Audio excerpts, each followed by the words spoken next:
Hi friends, എല്ലാവർക്കും പുതിയൊരു വീഡിയോയിലേക്ക് വീണ്ടും സ്വാഗതം. ഇന്നത്തെ നമ്മുടെ വീഡിയോ എന്ന് പറയുന്നത് വാഹനത്തിൽ ആക്സിഡന്റ് സംഭവിച്ച വാഹനത്തിലെ സേഫ്റ്റിക്ക് വേണ്ടിയിട്ട് പല കാര്യങ്ങളും കൊടുത്തിട്ടുണ്ട്. വാഹനത്തിൽ സീറ്റ് ബെൽറ്റ് കൊടുത്തിട്ടുണ്ട്, അതേമാതിരി തന്നെ എയർ ബാഗ് കൊടുത്തിട്ടുണ്ട്. അങ്ങനെ പല സേഫ്റ്റി ഫീച്ചറുകളും വാഹനത്തിനകത്ത് കൊടുത്തിട്ടുണ്ട്. എന്നാൽ വാഹനത്തിന്റെ വെളിയിൽ സേഫ്റ്റിക്ക് വേണ്ടി പല കാര്യങ്ങളും കൊടുത്തിട്ടുണ്ട്. അതാണ് ഇന്നത്തെ നമ്മുടെ വീഡിയോ എന്ന് പറയുന്നത്. അതിനായിട്ട് നമ്മുടെ ബോഡി ഇൻചാർജ് ആയിട്ടുള്ള നമ്മുടെ കുമാരേട്ടൻ ഇവിടെ ഉണ്ട്. അപ്പോൾ കുമാരേട്ടൻ അതിനെക്കുറിച്ചുള്ള കാര്യങ്ങൾ പറയുന്നതായിരിക്കും. ഓരോരുത്തരും ഓരോ വണ്ടി വാങ്ങുമ്പോൾ അതിന്റെ ഭംഗി എന്ന് പറഞ്ഞാൽ അതിന്റെ ഫ്രണ്ട് ബമ്പർ കാണുമ്പോഴും ഷോഗില് കാണുമ്പോഴും അതിന്റെ റിയർ ബമ്പർ വണ്ടിയുടെ ബോഡിയുടെ ആകെ മൊത്തമുള്ള ഷേപ്പാണ് ഒരു കസ്റ്റമർക്ക് ഇഷ്ടപ്പെടുന്ന അതിന്റെ ഭംഗി. പക്ഷേ ഓരോ ബമ്പറിനും ഒരു ചെറിയൊരു ആക്സിഡന്റ് കഴിഞ്ഞാൽ അതിന് പ്രൊട്ടക്ഷൻ ആയിട്ട് അതിനകത്തുള്ള സാധനങ്ങളുണ്ട്. അതായത് ബമ്പറിന് പ്രൊട്ടക്ഷൻ ചെയ്യാൻ വേണ്ടിയിട്ടാണ് അബ്സർവർ എന്ന് പറഞ്ഞ സാധനം അകത്തുണ്ട്. അബ്സർവർ മീൻസ് ഒരു സ്പോഞ്ച് പോലുള്ള സാധനമാണ്. പിന്നെ അതിന് പ്രൊട്ടക്ഷൻ ചെയ്യാൻ വേണ്ടിയിട്ടാണ് റീപോഴ്സ്മെന്റിന് പ്രൊട്ടക്ഷൻ ചെയ്യാൻ വേണ്ടിയിട്ടാണ് എക്സ്റ്റൻഷൻ രണ്ടെണ്ണം. ഈ എക്സ്റ്റൻഷൻ എന്ന് പറഞ്ഞു കഴിഞ്ഞാൽ നമ്മൾ ഒന്നുകിൽ എക്സ്റ്റൻഷൻ സെപ്പറേറ്റ് വരും, അല്ലെങ്കിൽ മൊത്തമായിട്ട് വരും, അല്ലെങ്കിൽ സെപ്പറേറ്റ് ആയിട്ടും വരും.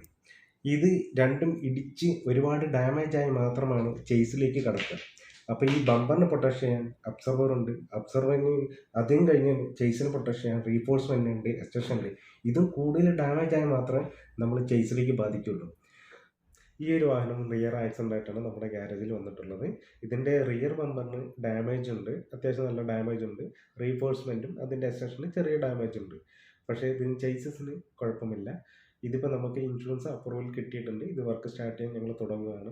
ഈ ഒരു വാഹനത്തിൻ്റെ എക്സ്റ്റൻഷൻ കണ്ടല്ലോ നിങ്ങൾ. ഇത് എക്സ്റ്റൻഷനും അതേമാതിരി റീഇൻഫോഴ്സ്മെൻറ്റുമാറും ഒരുമിച്ചാണ് വന്നിട്ടുള്ളത്. ഈ ഒരു വാഹനത്തിലെ മെക്കാനിക്കൽ ഡാമേജ് പറയുകയാണെങ്കിൽ ഇതിൻ്റെ അകത്ത് എക്സോസ്റ്റിന് ചെറിയൊരു ഇടി കിട്ടിയിട്ടുണ്ട്. അതേമാതിരി തന്നെ എൻ്റെ എക്സോസ്റ്റ് ഫ്ലാപ്പിന് കുറച്ച് ഡാമേജസും സംഭവിച്ചിട്ടുണ്ട്. ഇതിൻ്റെ അകത്ത് റീഇൻഫോഴ്സ്മെൻറ്റ് ബാർ നമുക്ക് ഫുള്ള് സെറ്റോട് കൂടിയാണ് നമുക്ക് മാറാൻ സാധിക്കുന്നത്. ഇതിൻ്റെ ലെഫ്റ്റ് സൈഡിൽ നോക്കിക്കഴിഞ്ഞാൽ നിങ്ങൾക്ക് എക്സോസ്റ്റ് ഫ്ലാപ്പ് നിങ്ങൾക്ക് കാണാം, ഡാമേജസ് ആയിട്ട് വന്നിട്ടുണ്ട്. ഇതൊരു വാക്കത്തിൽ പ്രവർത്തിക്കുന്ന ഒരു എക്സോസ്റ്റ് ഫ്ലാപ്പാണ് ഈ ഒരു വാഹനത്തിൽ വന്നിരിക്കുന്നത്. അപ്പോൾ ഇതിൻ്റെ വർക്ക് നമ്മൾ സ്റ്റാർട്ടായിട്ടുണ്ട്. കുമാരേട്ടൻ പറഞ്ഞ പോലെ നമ്മൾ ഇതിൻ്റെ വർക്ക് നമ്മൾ സ്റ്റാർട്ടായിട്ടുണ്ട്. അപ്പോൾ ഇതേപോലെയുള്ള വർക്കും കാര്യങ്ങളൊക്കെ ചെയ്യാൻ താല്പര്യമുണ്ടെങ്കിൽ, അതേപോലെ തന്നെ മെക്കാനിക്കൽ വർക്ക്, ഏതുതരം മെക്കാനിക്കൽ വർക്ക് നിങ്ങൾക്ക് ചെയ്യാൻ താല്പര്യമുണ്ടെങ്കിൽ നിങ്ങൾക്ക് സമീപിക്കാൻ പറ്റിയ ഒരു നല്ല വർക്ക്ഷോപ്പാണ് അബുദാബിയിലും ദുബായിലുമുള്ള ആര്യ ഓട്ടോ എന്ന് പറയുന്നത്. അപ്പോൾ ഈ വീഡിയോ നിങ്ങൾക്ക് ഇഷ്ടപ്പെട്ടെങ്കിൽ മറക്കാതെ ചാനൽ സബ്സ്ക്രൈബ് ചെയ്യുക, എന്നെ സപ്പോർട്ട് ചെയ്യുക. Thanks for watching.